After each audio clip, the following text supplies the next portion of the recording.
Y me da mucho gusto también comunicarles que vamos a iniciar una nueva serie de carácter escatológico, de carácter profético. Cuando hablamos de escatología, logos, conocimiento, escato, las cosas del más allá o las cosas del final de los tiempos. Entonces la escatología es la rama de la teología que trata con las cosas de los últimos tiempos, o sea, las profecías de los últimos tiempos. Y así vamos a titular esta serie, Conociendo el fin de los tiempos. No cabe duda, damas y caballeros y santos de Dios, que estamos rodeados hoy, más que nunca, de un sinnúmero de eventos políticos, filosóficos, climatológicos, religiosos, amenazadores. En el mundo siempre ha habido guerras, en el mundo siempre ha habido depravación sexual, degradación moral, siempre ha habido revoluciones, golpes de Estado, etcétera, etcétera. Pero nunca todas estas situaciones u eventos habían convergido como en el momento en que nos encontramos actualmente. Si hiciéramos un breve panorama geopolítico alrededor del mundo, nos damos cuenta, ¿verdad?, que de México hasta abajo, hasta la Patagonia, están las naciones latinoamericanas e iberoamericanas ardiendo. Por todos lados protestas, en Hong Kong protestas, en Irak protestas contra el gobierno. Es en Estados Unidos un clima que se está viviendo de demasiada tensión, donde quieren destituir un presidente, etcétera, etcétera. El Medio Oriente ni se diga, continúa con el conflicto aumentando acerca de quién controla el petróleo, quién controla el Golfo Pérsico. Estados Unidos abandona a los kurdos, que es el grupo étnico entre Siria y Turquía, que defendieron a Estados Unidos durante la guerra del Golfo Pérsico. Y vemos un mare magnum en el mundo donde volteamos y estamos preguntándonos, en medio de tantas cosas, ¿quiénes son los buenos y quiénes son los malos? ¿Quién tiene la razón de todo lo que oímos en los periódicos, en la televisión? Unos dicen una cosa, golpe de Estado, no fue golpe de Estado, revolución, no fue revolución, los kurdos esto, Estados Unidos por acá, y estamos en medio de un mundo verdaderamente confundido. Sin embargo, la Biblia nos muestra que nosotros no debemos vivir en confusión. Ya cuando un cristiano dice, no sé quién tiene la razón, o creo yo porque los medios de comunicación, recuerden algo, ¿verdad? Los medios de comunicación, televisiones, radios, etcétera, etcétera, muchas veces tergiversan, las noticias de tal manera que llegan a manipularnos y hacernos creer lo que ellos creen. Entonces, dependiendo quién está detrás de los medios de comunicación, qué ideologías o qué filosofías o quiénes son los dueños de CNN o de BBC News o de Fox News, etcétera, etcétera, o en México, dependiendo quién se encuentra detrás, es la clase de mensaje que envían. Y cuando nosotros oímos en Fox News una cosa que contradice CNN otra cosa, y otros periódicos de México dicen una cosa, y otro periódico dice otra cosa, llegamos a preguntarnos, ¿quién dice la verdad? ¿No es verdad? Realmente, ¿quién dice la verdad? ¿En qué mundo nos encontramos? Realmente, ¿cómo podemos nosotros afianzarnos?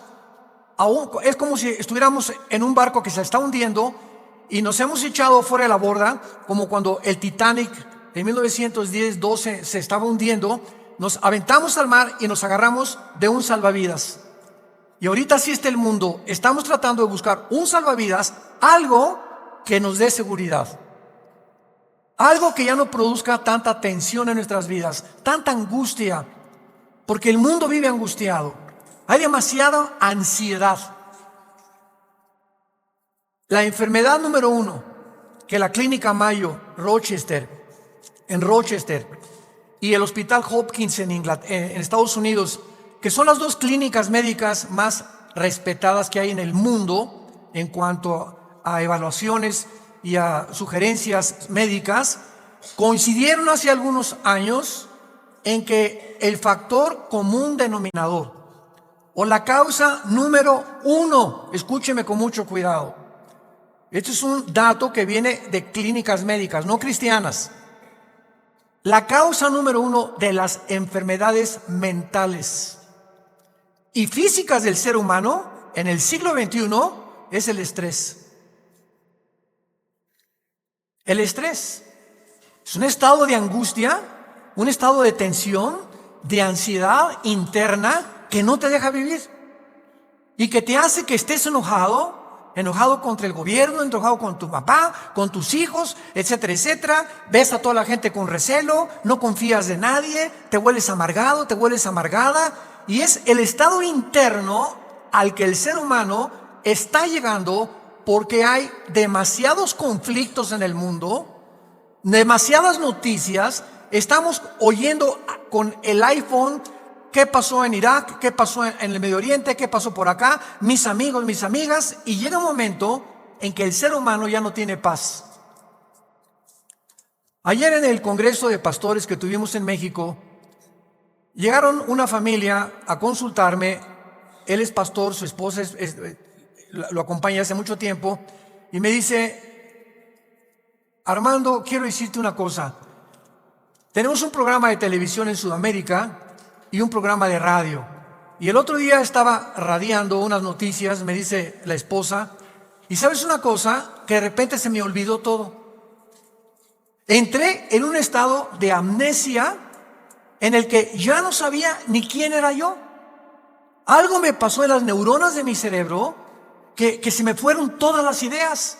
Y duré como 1 o 2 días, mi esposo asustadísimo, ¿qué me habrá pasado? No fue un golpe, no tuve un trauma, y se me fueron todas las ideas. Inmediatamente le contesté y le dije: eres una mujer demasiado estresada. Y hay una autora inglesa que les recomiendo. Ahorita mi esposa está devorando todos sus libros, que se llama Carolina Leaf, L-E-A-F, Leaf. Esta autora inglesa es neuróloga, pero es cristiana, y está haciendo los últimos descubrimientos del cerebro, de las neuronas, de la manera como afecta el estrés. Y en ese momento, cuando tú estás demasiado estresado y tienes demasiadas presiones, y los niños, y el esposo, y el falta de trabajo, y el buen fin, o lo que tú quieras mencionar, algo le pasa. Las neuronas son interconexiones eléctricas que tenemos, pero millones de células dentro del cerebro, y un solo alambrito por la presión mental, por falta de vacaciones o de que no aprendes a relajar tu mente, etcétera, etcétera, provoca amnesia, provoca enfermedades mentales y puedes llegar inclusive a la locura. Esto es impresionante, porque es como un árbol lo que tenemos aquí adentro. Y ella está descubriendo que cuando tienes pensamientos negativos, las neuronas se unen más rápido. Esto es increíble, porque así nos diseñó Dios. Y cuando tenemos pensamientos negativos, las neuronas comienzan a tratar de desconectarse y vienen zonas negras en el cerebro que te impiden pensar coherente y lógicamente. Qué interesante que Filipenses 4:8 diga en la Biblia: en esto pensad, todo lo que es bueno, todo lo que es justo, todo lo que es buen hombre, ocupa tu mente pensando cosas positivas. Porque la gente que está continuamente pensando el mal, o qué mal hacer, o estar negando a Dios en su mente, algo afecta las neuronas del cerebro científicamente. Y cuando venimos a la Biblia, nos damos cuenta, ¿verdad?, que se están derrumbando todas las ideologías. El comunismo ya no es el comunismo, porque el comunismo que yo practiqué, por ejemplo, ustedes muchos saben que antes de que yo fuera cristiano, fui comunista, fui ateo. A los 12 años me decepcioné de la religión que nos inculcaron y llegué a negar a Dios. Las religiones son un engaño, todas quieren explotar a la gente. Estos eran mis pensamientos. Tenía el Che Guevara arriba de mi cuarto con un póster inmenso de él, y Marx y Engels y Lenin, etcétera, etcétera. Y para mí ese era mi mundo. y era lo que yo creía era la respuesta, un sistema ideológico para poder cambiar la sociedad. Sin embargo, cuando descubrí, ¿verdad?, que este sistema era completamente contradictorio, como se demostró en 1990, que cayó el comunismo en Europa, cuando Mikhail Gorbachev confesó que era una ideología. Para que seas comunista, número 1, tienes que ser ateo. Escúchame con mucho cuidado.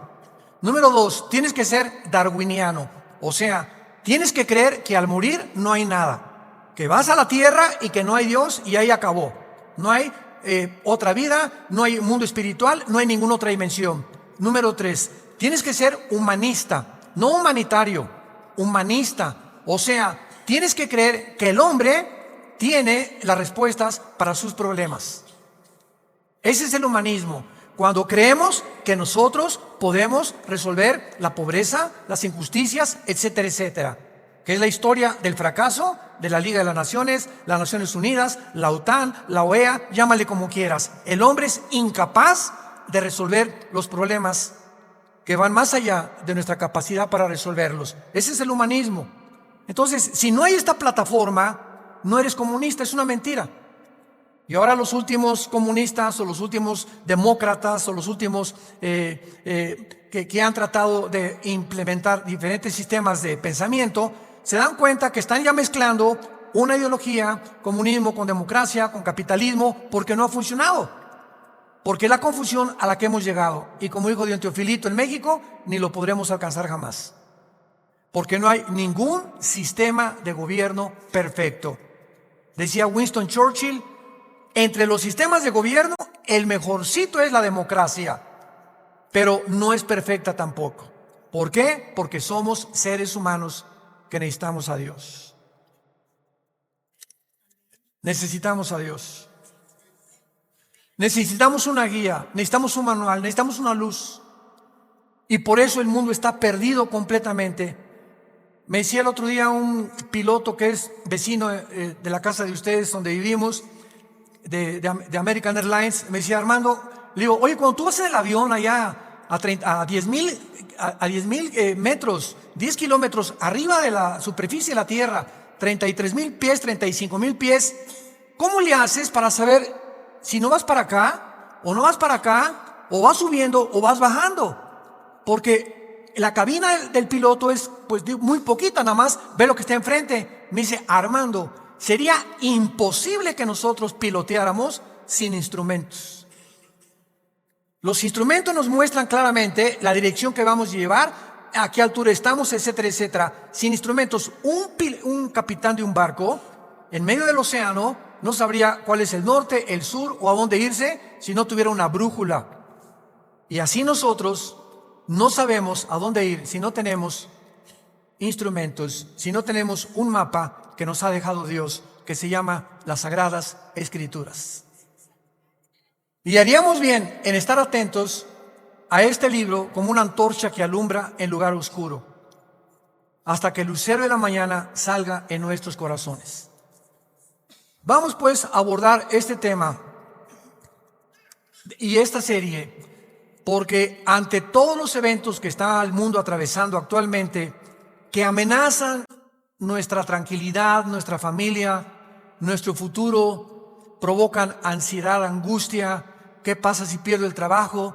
¿Qué pasa si el peso pierde más valor ante el dólar? Si cae el petróleo, si viene un gobierno en México, o si viene una guerra nuclear. Todas estas cosas producen ansiedad, producen incertidumbre, producen intranquilidad. Y Dios no quiere que vivamos así. Dios quiere que en medio de este mundo tengamos una esperanza, tengamos una seguridad de que las cosas van a mejorar. Que lo mejor de nosotros está por delante. Y que aunque el mundo se ha cubierto de tinieblas, en nosotros debe haber luz. Porque somos la familia de Dios, que dio a su Hijo en una cruz hace 2000 años para que pudiéramos comprender el mensaje del Evangelio, de las buenas noticias, de la gracia de Dios en su Hijo Jesucristo. Podemos saber exactamente, y este es el tema que vamos a abordar en toda esta serie, Podemos en la Biblia encontrar datos, información que nos digan en qué tiempo de la historia nos encontramos. ¿Podríamos realmente decir con seguridad nos encontramos a 10 años de que Cristo venga, o a 5 años de que Cristo venga, o nos encontramos al borde de un caos nuclear, o estamos en la orillita de la autodestrucción del ser humano? Esta información se encuentra en este libro, porque cuando comienzas a escudriñar este libro y nos comenzamos a ver que Dios nos comienza a despejar incógnitas y los velos negros que nos impiden ver hacia adelante comienzan a ser quitados por la luz del Espíritu de Dios, comenzamos a caminar con confianza en la vida. Si yo estoy en una cueva oscura, yo no sé si dar un paso por acá porque no veo, está tan oscuro que a lo mejor está ahí un murciélago, una roca o algo. Pero si alguien me da una lámpara, ¿qué hace la lámpara? Inmediatamente me alumbra 4, 5, 10 metros hacia adelante. Y con esa lámpara puedo caminar con confianza porque voy viendo dónde voy pisando. ¿Correcto? Bueno, así es exactamente en el mundo espiritual. El mundo ahorita no tiene lámpara, están así. ¿Será melón? ¿Será sandía? ¿Será ya sabes quién? Por aquí, por allá, ¿y para dónde? Esto, ¿tendrá razón ellos? ¿Tendrá razón estos? ¿Tendrá razón este gobernante? Por acá, y así está el mundo. Pero cuando tenemos la palabra profética más segura, vamos a comenzar a caminar con confianza y a darnos cuenta del Dios que nos dice: no temas. No temas, estoy contigo, nunca te dejaré, nunca te voy a abandonar. Estaré contigo todos los días hasta el fin del mundo. Y aunque se cierren los cielos aparentemente y la oscuridad, la tierra esté cubierta de ella, mientras más oscuro, las estrellas se ven mejor. Mientras más oscuro, vamos a tener más luz, porque vamos a poder brillar en medio de las tinieblas. Claro que la Biblia nos va a revelar todos estos sucesos y calamidades antes de que sucedan, para que cuando sucedan corroboremos, comprobemos, confirmemos que Jesús tuvo realmente la razón y que Él es el Hijo de Dios. Y esto es lo que nos da la fortaleza, las convicciones, porque lo que más se necesita ahorita en el mundo es seres humanos con convicciones profundas en sus vidas, con mucha integridad para vivir. Y cuando tú eres una persona de una sola pieza, como dijo Pablo, yo sé en quién he creído, ya no te engaña la gente. Ya no te engañan las películas, no te engaña la televisión, no te engañan las noticias, porque tu fe está bajo una roca. Estás parado en un fundamento inconmovible. Y este fundamento es la palabra de Dios. Vayamos a ver algunos pasajes. En primer lugar, en el capítulo 46 del libro de Isaías. Si no traes la Biblia, por eso estás así. Con razón.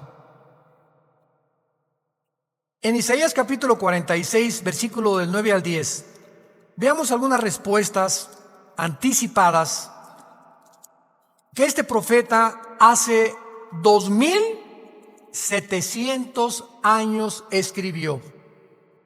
Isaías 46, versículo 9 y versículo 10. Dice Dios: acuérdense de las cosas pasadas desde los tiempos antiguos, porque yo soy Dios y no hay otro Dios, y nada hay semejante a mí, que anuncio lo porvenir, desde el principio y desde la antigüedad, lo que aún no era hecho, que digo, mi consejo permanecerá y haré todo lo que quiero.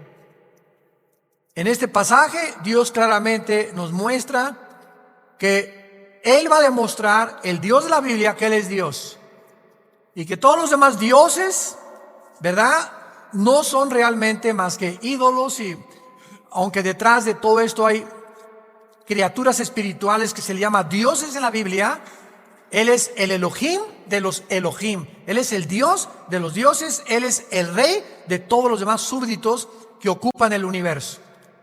Y que Él nos va a anunciar lo que va a venir para que sepamos algo. Lo que Dios dice va a permanecer. Y va a hacer todo lo que Él ha dicho que va a hacer en la Biblia. Veamos otro pasaje en el Nuevo Testamento, en Primera de Juan. Antes del Apocalipsis está Primera de Juan, para que no andes por el Éxodo.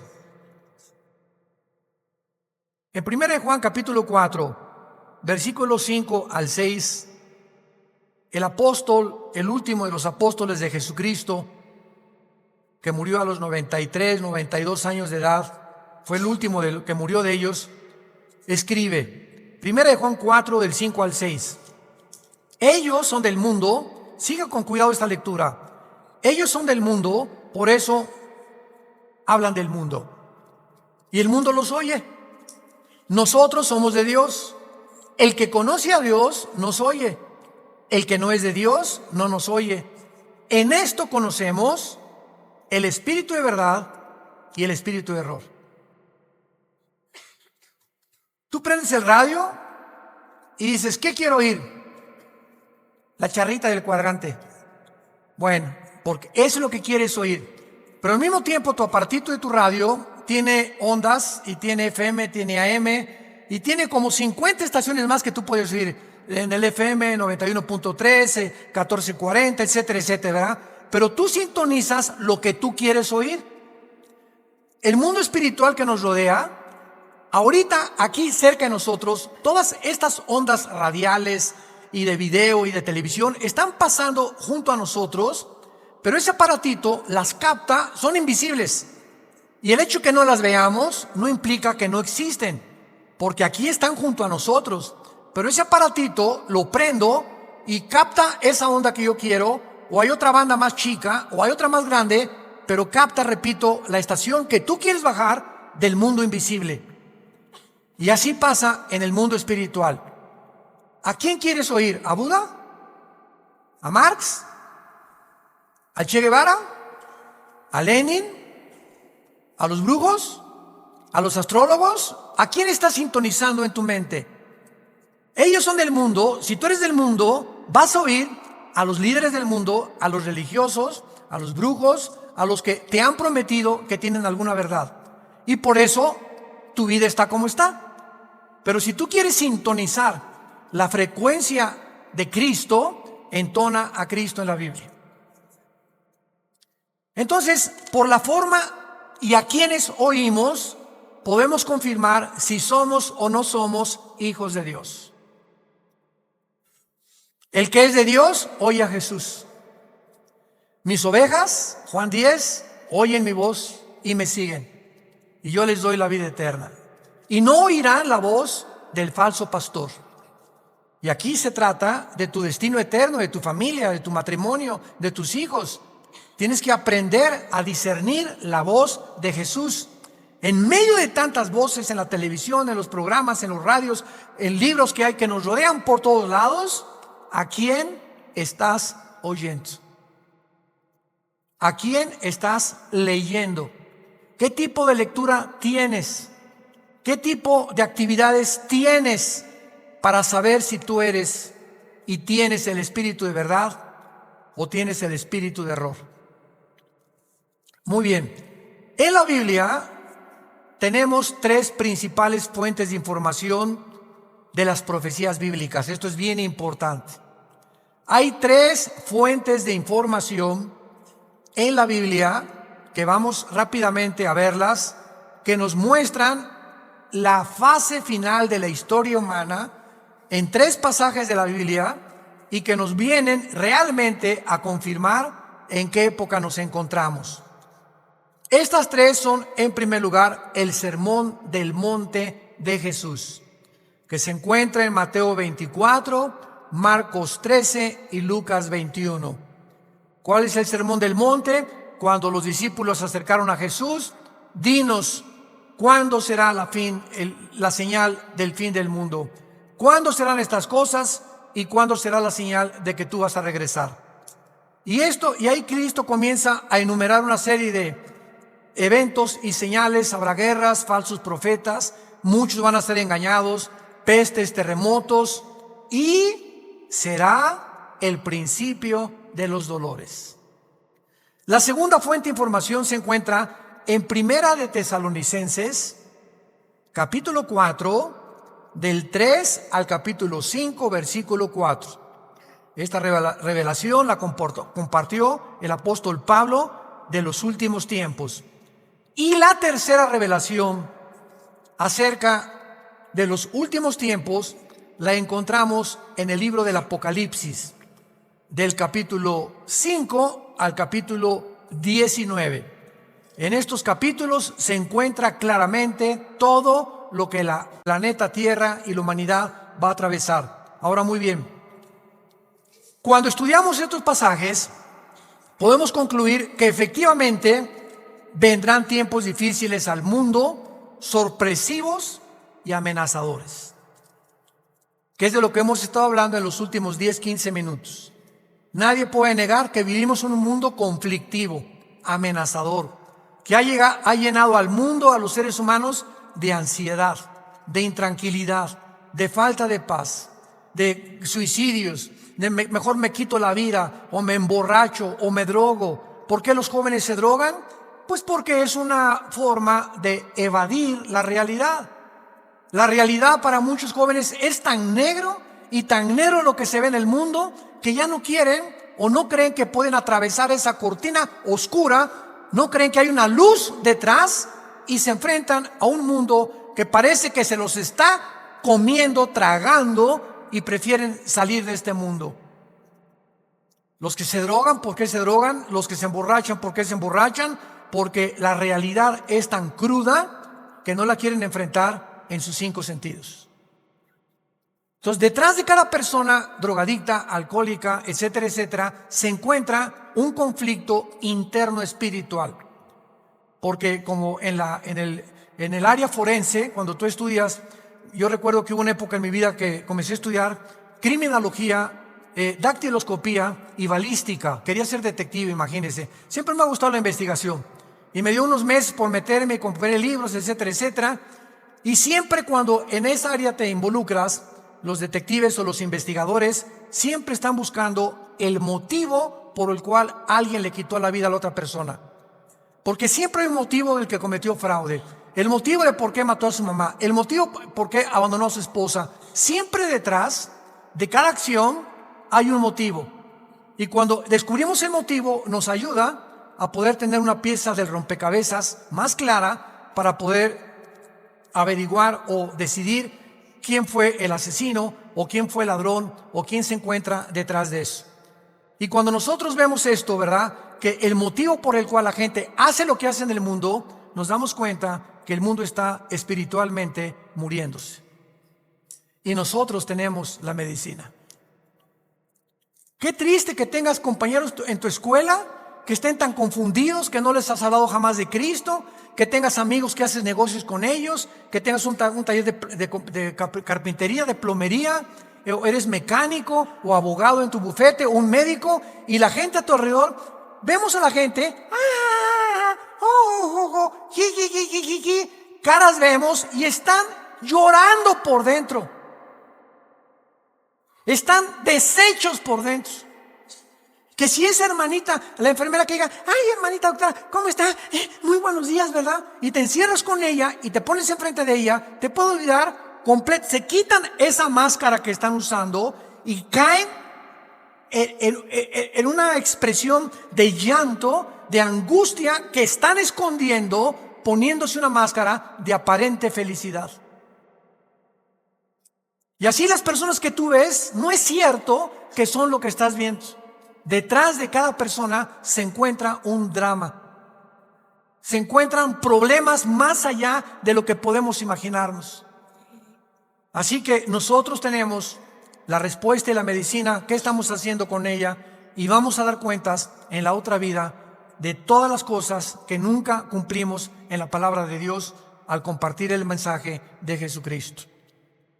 Ahora bien, vayamos a Mateo 24 y veamos rápidamente que del estudio de estos 3 pasajes que acabamos de mencionar, el Sermón del Monte, Primera de Tesalonicenses 4 y el libro de Apocalipsis, podemos concluir, para poner el tapiz, el fundamento de nuestra serie que vamos a seguir desarrollando, que efectivamente estamos en el tiempo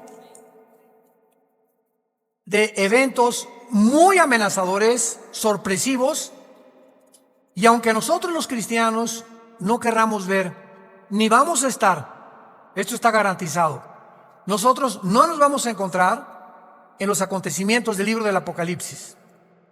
La iglesia no va a encontrarse en los acontecimientos de Primera de Tesalonicenses 4, ni tampoco en el Sermón del Monte, más que en lo que les voy a mostrar ahorita.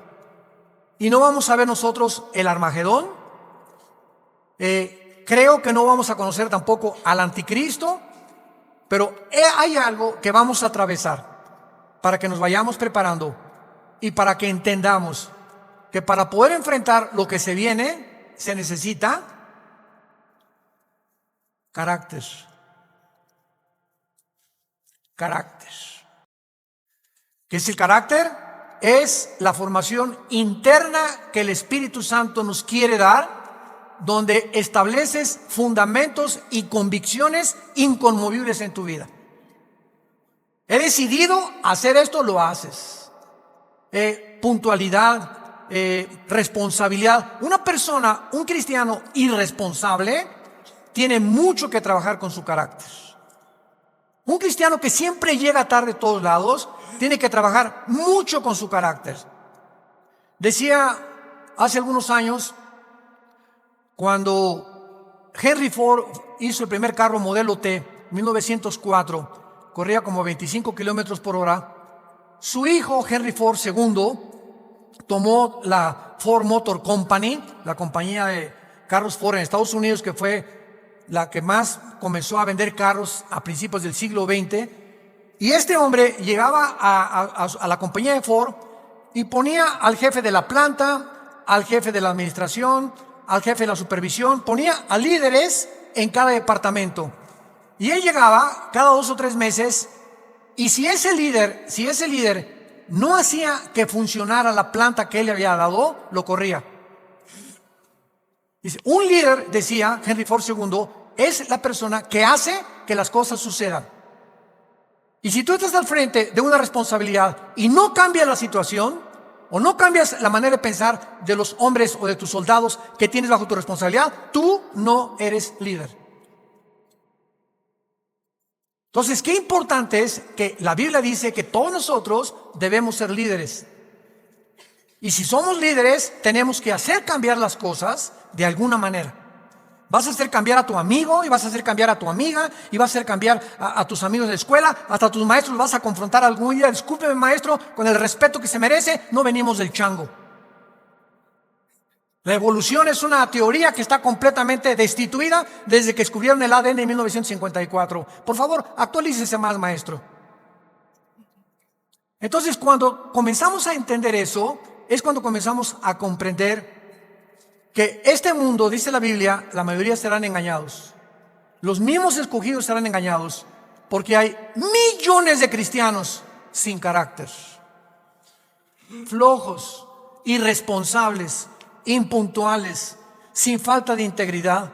A nadie le hablan de Cristo, no comparten las buenas nuevas, no tienen convicciones profundas que los hacen ser gigantes, guerreros de Dios. Dice Mateo capítulo 24 en el Sermón del Monte el Señor Jesucristo, porque se acercan los discípulos para hacerle preguntas. Versículo 3, Señor, dinos, vean las 3 preguntas que le hacen hace 2000 años. 1, ¿cuándo serán estas cosas? Querían saber el tiempo los discípulos. 2, ¿qué señal habrá de tu venida? O sea, ¿habrá alguna señal que podamos percibir de que tú ya vienes al mundo? Y 3, ¿y hay alguna señal de que el mundo se va a acabar? De estas 3 preguntas, Cristo comienza a contestar algunas. Por ejemplo, la señal de su venida está hasta el versículo 29 y 30, cuando el sol se oscurecerá, la luna se pondrá, etcétera, etcétera. y esa es la señal de la venida de Cristo, que no vamos a estar aquí nosotros, porque primero es el arrebatamiento y van a pasar 7 años de la tribulación y viene Jesucristo en la segunda venida, y los que estén en la segunda venida, que se hayan convertido en la persecución del anticristo, van a saber que cuando vengan estas señales cósmicas en el cielo, Cristo aparecerá en las nubes junto con nosotros, porque regresaremos con Él. Pero lo que me interesa compartirles es el versículo 6 en adelante, que es lo que nos atañe a la generación que estamos viviendo. Oirán de guerras y rumores de guerras. Miren que no se turben, porque es necesario que todo esto acontezca, pero aún no es el fin. Porque se levantará nación contra nación y reino contra reino, y habrá pestes y hambres y terremotos en diferentes lugares. Muy bien, si leemos solamente el versículo 6, oirán de guerras y rumores de guerras, toda la historia han sido esto, ¿no es verdad? Desde que Caín asesinó a Abel, desde que Caín asesinó a su hermano Abel, toda la historia, de acuerdo, lo quieres apuntar, al Instituto para la Investigación para la Paz, en Suecia, Estocolmo, dictaminaron que de los 6,000 años aproximadamente de historia que tenemos, de 6,000 años, solamente ha habido 25 años de paz. La historia humana es una historia de guerras, guerras, guerras, guerras, guerras, guerras. En 6,000 años, 25 años de paz. O sea, siempre ha habido conflictos, revoluciones, golpes de Estado. Es la historia de nosotros. Pero entonces ahí podríamos quedar confundidos. Oye, Señor, ¿de qué estás hablando? Siempre ha habido guerras. Versículo 7, Él lo explica. Porque se levantará nación contra nación y reino contra reino. Esto, una guerra mundial, una guerra de carácter internacional, donde se involucraron 3 o 4 naciones contra 3 o 4 o 5 naciones, nunca sucedió hasta 1910, la Primera Guerra Mundial. Ahí fue la primera vez en la historia que sucede una guerra de carácter internacional a través de toda la historia. Y casi 30 años después, la Segunda Guerra Mundial. Entonces, con esto nos situamos nosotros en una plataforma bastante sólida y podemos entender que cuando Jesús dice, se levantará nación contra nación y reino contra reino, y habrá pestes, porque las guerras producen pestes, plagas, ¿verdad? Enfermedades, calenturas, hambres, terremotos. Señor, siempre ha habido terremotos. Ok, claro, siempre ha habido terremotos, pero de acuerdo al Instituto Sismológico de Boulder, Colorado, que es uno de los institutos más prestigiados en el mundo para detectar terremotos, desde 1976 hasta el 2010 han aumentado 70% los terremotos en el mundo. 70% han aumentado. Eso es lo que Cristo está diciendo, que iban a aumentar cada vez más los terremotos, etcétera, etcétera. Versículo 8. Y todo esto, aquí es donde nos encontramos ahorita. Nos encontramos en el principio de los dolores. Nos encontramos en un mundo donde el matrimonio ya está dejando de existir.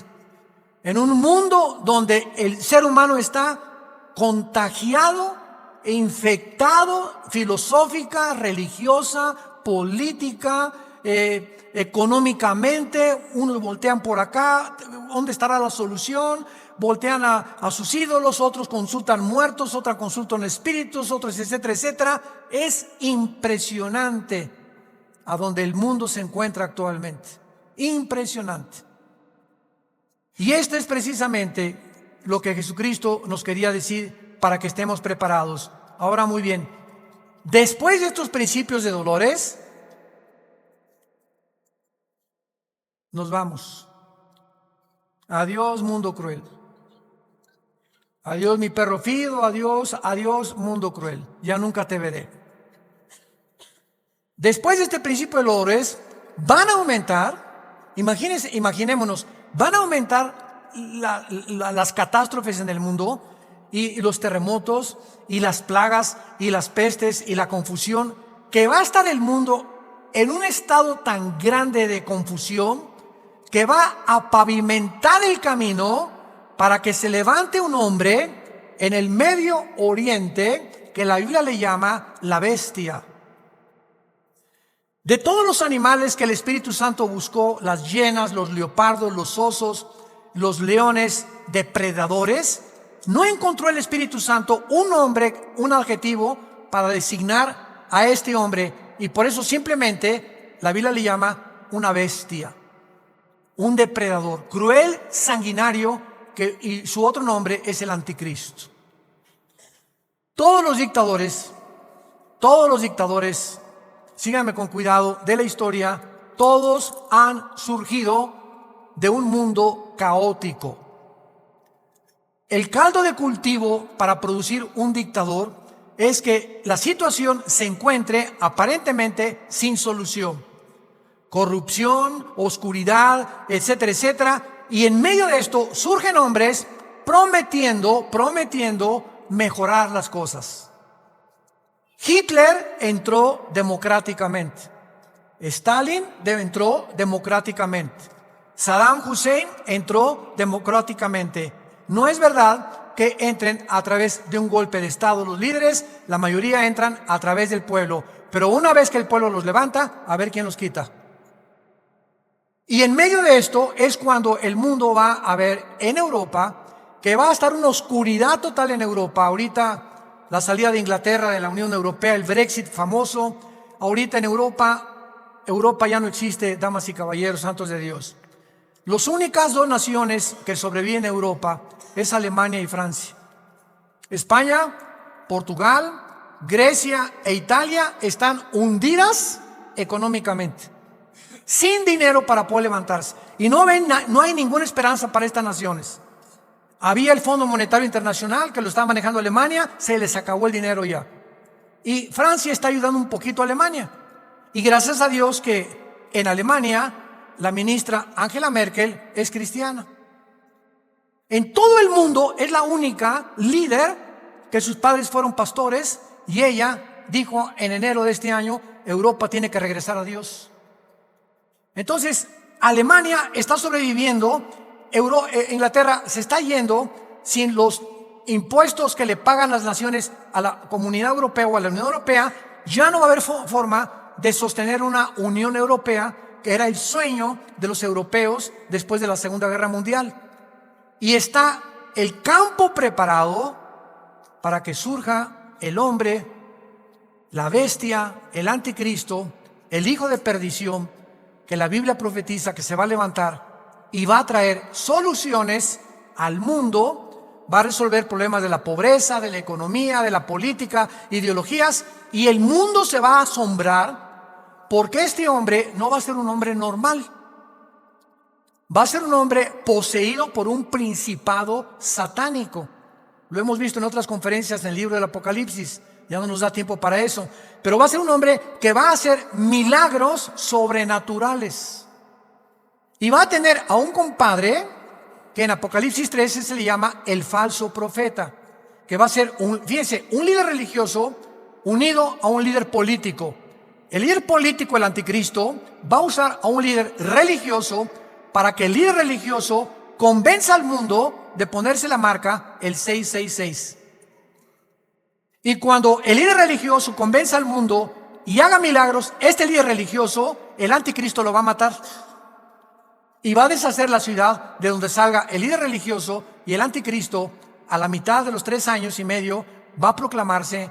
Segunda de Tesalonicenses capítulo 2, del 3 al 4, se va a proclamar que Él es Dios. Va a entrar al templo judío, va a violar el templo judío y va a hacer que el mundo lo adore como Dios. Pero, ¿será eso posible? ¿Que pueda llegar la humanidad a tal grado de adorar a un hombre como Dios?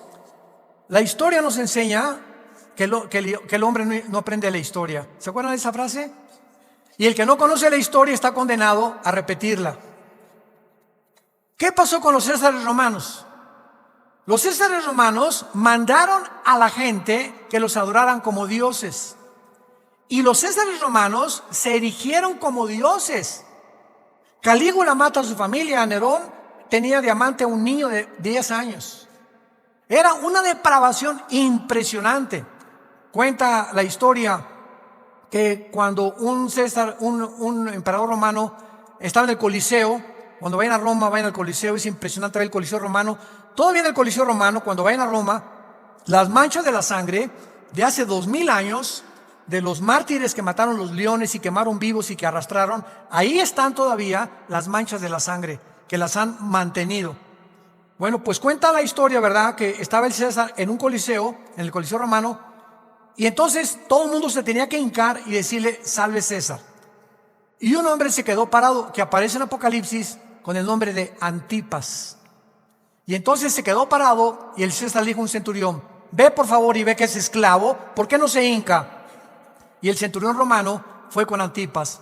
Le dijo: Antipas, tienes que hincarte porque si no te van a matar. Y entonces y además le dijo el centurión: te van a matar, ¿y no ves que todo el mundo está contra ti? ¿No ves que tú eres el único? Y Antipas contestó: dile al César que si todo el mundo está contra mí, yo estoy contra todo el mundo, porque así murió mi Señor. Lo quemaron vivo en un balde grandísimo de aceite hirviendo. Y por eso Cristo le llama en Apocalipsis mi testigo fiel. Va a llegar un momento, santos de Dios, en que el mundo va a estar contra nosotros, y ahí se van a denotar tus convicciones. Y si tus amigos están contra ti, y tu familia está contra ti, y el mundo está contra ti, nosotros estamos en contra de ellos. Porque nuestra fidelidad es al Hijo de Dios por los siglos de los siglos. Te damos gracias, Señor, por tu palabra. Bendito sea el nombre del Hijo de Dios, que nos ha hecho renacer su Padre para una esperanza viva por medio de su resurrección de entre los muertos, para que tengamos una esperanza que no puede morir en nuestro corazón y permanezcamos fieles a esta esperanza a la que todos hemos sido llamados. Al gran pastor de las ovejas, nuestro Señor Jesús, es nuestra lealtad, es nuestro amor, es nuestro corazón, porque Él fue el que dio su vida en nuestro lugar. A ti, Jesús, te damos gracias por vivir de entre nosotros y saber que más pronto de lo que nos imaginamos, vienes por tu iglesia.